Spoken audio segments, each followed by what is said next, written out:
Halo anak-anak, apa kabar semuanya? Semoga selalu dalam keadaan sehat-sehat ya. Perkenalkan, nama Bu Guru Nikade Mulyawati. Kali ini Bu Guru akan membawakan materi tentang cara belajar yang efektif. Nah, untuk memahami bagaimana cara belajar yang efektif, silakan kalian simak tips-tips cara belajar efektif pada tayangan video berikut ini. Selamat menyaksikan. Cara belajar efektif oleh Nikade Mulyawati. Ayo belajar. Nah, di sini Bu Guru akan menjelaskan mengenai pengertian belajar efektif, tujuan belajar, tips-tips belajar yang baik dan benar. Pengertian belajar efektif. Belajar yang efektif adalah proses belajar mengajar yang berhasil guna serta dapat memberikan perubahan perilaku dan dapat diterapkan dalam kehidupan sehari-hari, sehingga hasil dari pembelajaran itu akan dapat menghasilkan sumber daya manusia yang unggul. Tujuan belajar efektif. Yang pertama, pengumpulan atau akumulasi pengetahuan. Yang kedua, penanaman konsep dan kecekatan. Yang ketiga, pembentukan sikap-sikap dan tingkah laku. Nah, anak-anak, apa saja tips-tips belajar yang baik dan benar? Mari kita simak tayangan berikut ini. Nah, yang pertama yaitu belajar kelompok. Belajar kelompok dapat menjadi kegiatan belajar lebih menyenangkan karena ditemani oleh teman dan berada di rumah sendiri sehingga dapat lebih santai.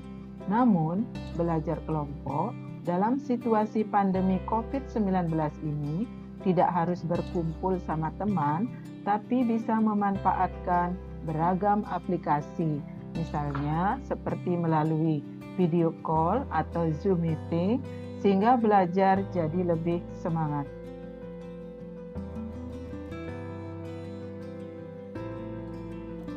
Yang kedua, rajin membuat catatan intisari pelajaran.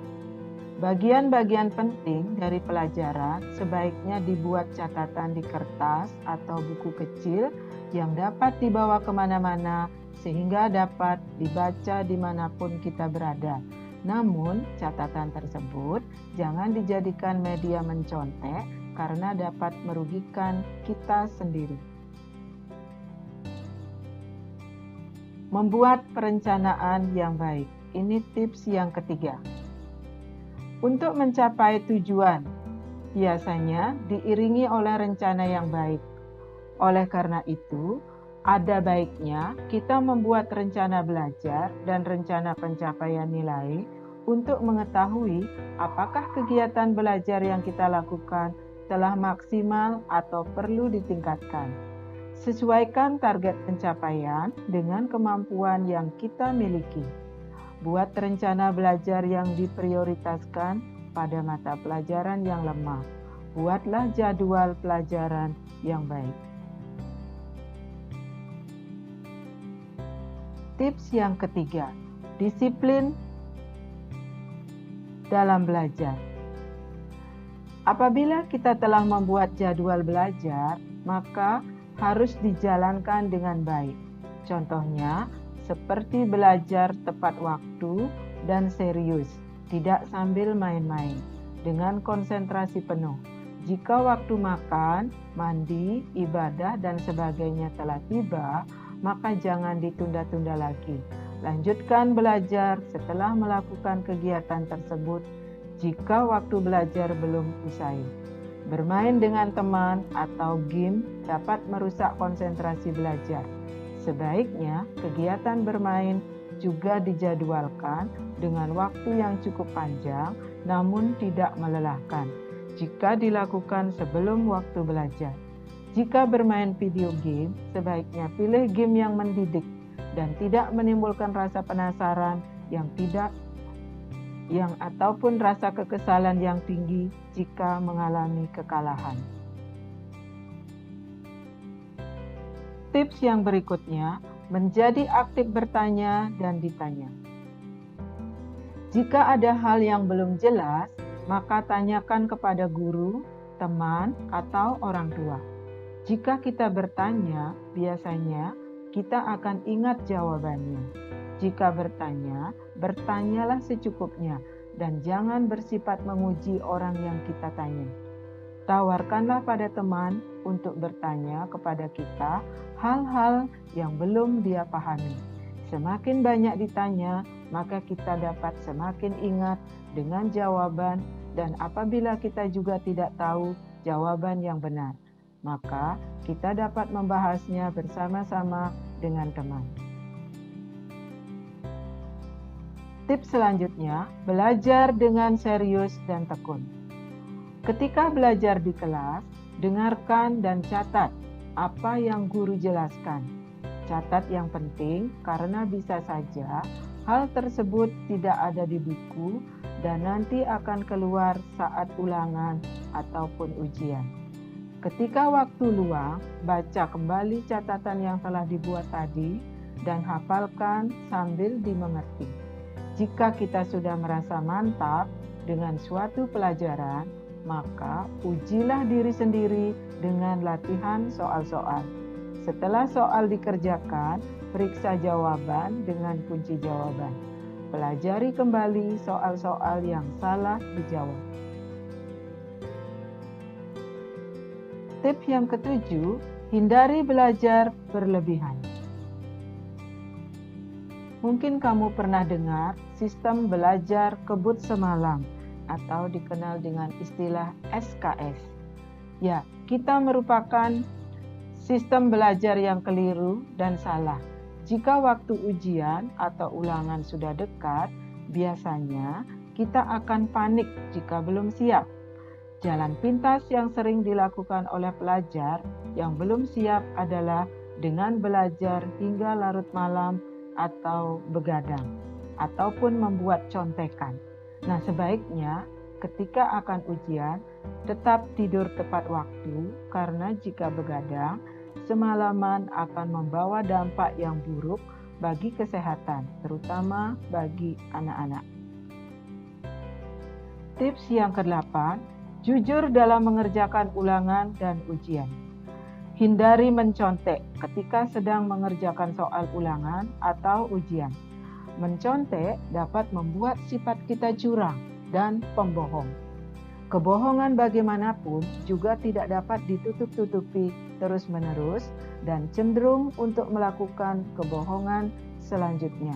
Untuk menutupi kebohongan selanjutnya, anggaplah dengan nyontek pasti akan ketahuan guru dan memiliki masa depan sebagai penjahat apabila kita melakukan kecurangan.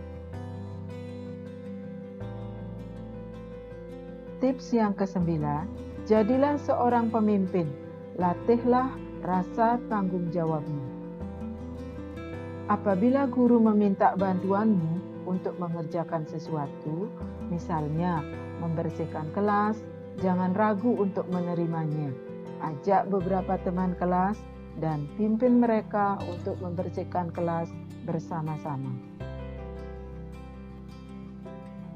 Tips yang ke-10, mendengarkan penjelasan guru dengan baik.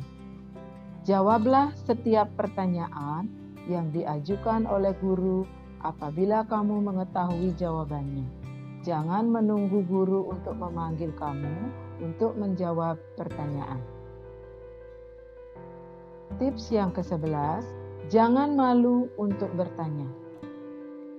Selalu ajukan pertanyaan kepada guru apabila tidak mengerti tentang sesuatu hal. Tips yang ke-12, kerjakan PR atau tugas. Kerjakan PR dengan baik.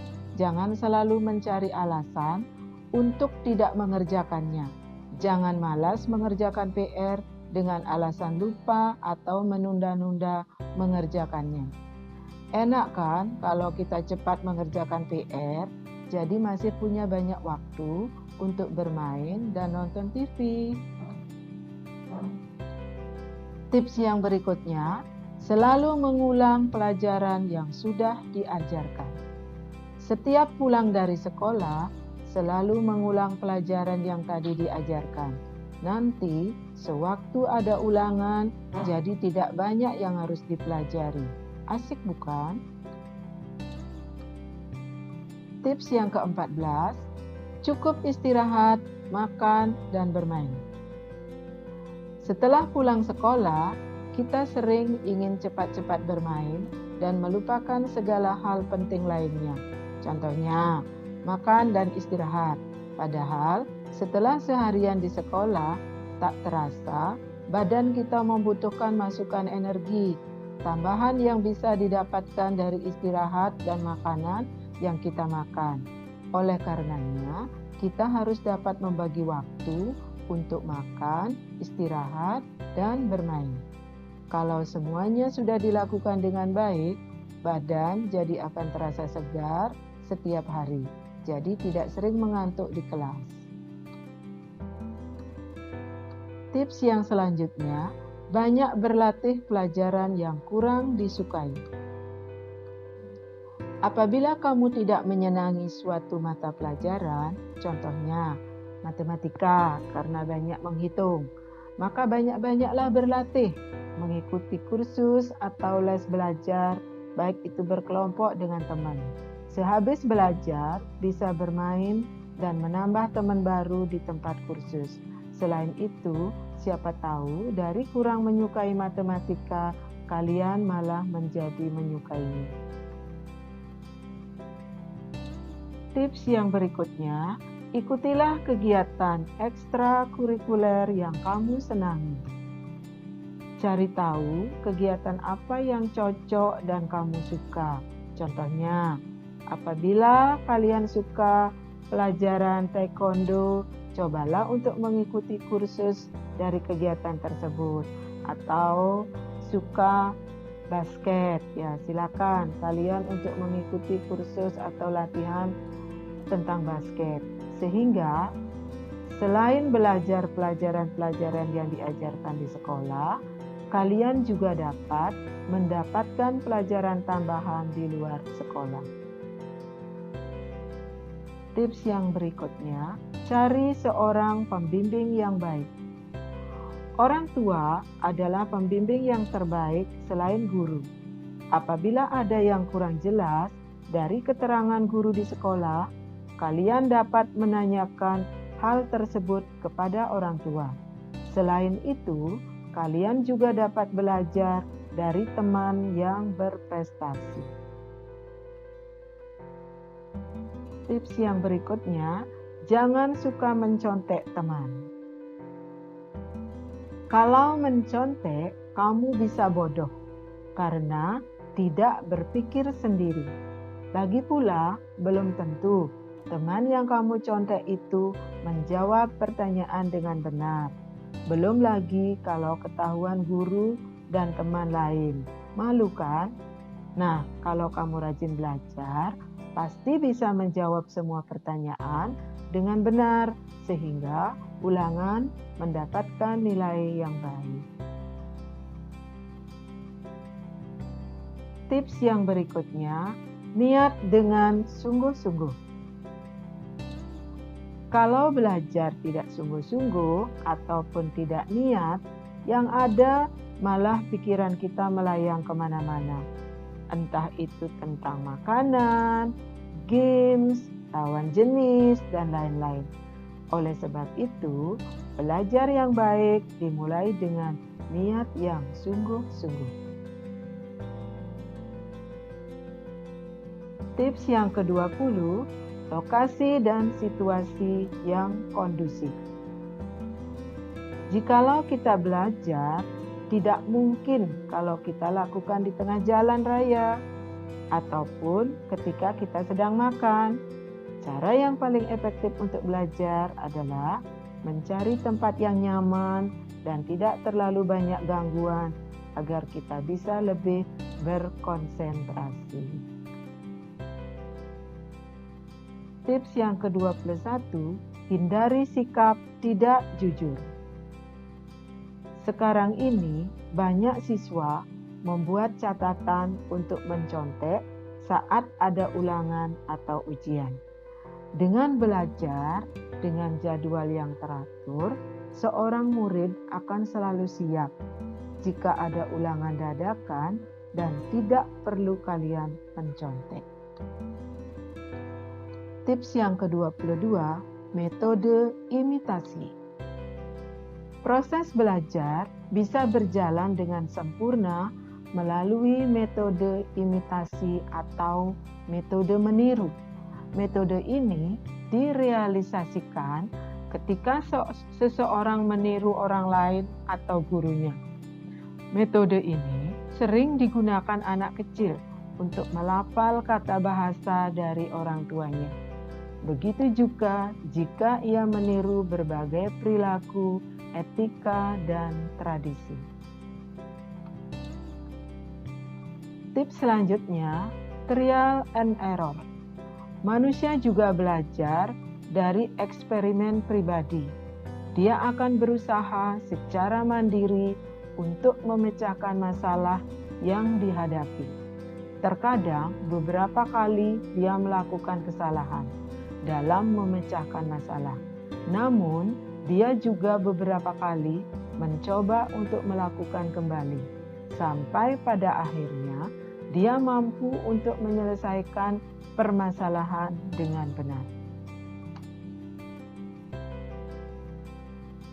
Tips yang ke-24, conditioning. Manusia bisa belajar dengan pengkondisian. Seseorang dikatakan belajar dengan pengkondisian jika ada stimulus atau rangsangan dari indrawi yang merangsangnya. Ketika itulah seseorang menanggapi stimulus tersebut. Tanggapan yang ia berikan ialah suatu respon yang juga dibarengkan dengan stimulus netral. Kemudian respon menyertai stimulus netral itu akan diulang beberapa kali. Tips yang ke-25, metode berpikir. Proses belajar juga bisa berjalan sempurna dengan melalui metode berpikir. Dengan metode ini, seseorang seringkali mampu menyelesaikan masalah hidupnya. Dia akan memiliki kesamaan dan apa saja yang tidak memiliki kemiripan. Dengan demikian, dia akan bisa menarik kesimpulan dengan pilihan tersebut. Tips yang ke-26, mulailah dari yang kecil. Mulailah belajar dari topik yang paling Anda kuasai atau paling gampang. Setelah itu, barulah dilanjutkan dengan topik yang lebih menantang. Hal ini dimaksudkan agar kita tidak langsung down dan putus asa jika mengerjakan soal-soal sulit terlebih dahulu. Seperti kita ketahui, perkembangan manusia sampai dengan dia bisa berjalan seperti sekarang ini, itu juga diawali dengan dari hal yang kecil, yaitu mulai belajar duduk, merangkak, kemudian belajar 2 langkah, 3 langkah, dan akhirnya bisa berjalan dengan tegak dan sempurna. Nah, tips yang ke-27, sering-seringlah praktis, yaitu latihan ya. Latihan dan latihan, itulah kunci untuk mahir dalam suatu mata pelajaran. Semakin banyak Anda mengerjakan dan memahami soal, semakin terbiasa pula Anda dalam mengerjakannya. Tips yang ke-28, fokus. Ketika belajar, kita dituntut untuk serius, jangan setengah hati, karena pikiran kita tidak dapat melakukan atau memikirkan beberapa kegiatan atau hal dalam satu waktu. Tips yang ke-29, mohon bimbingannya. Jangan lupa banyak-banyak berdoa, karena selain dari nilai religinya, hal tersebut dapat membuat kita lebih fokus ketika belajar dan dapat membuat pikiran kita lebih tenang.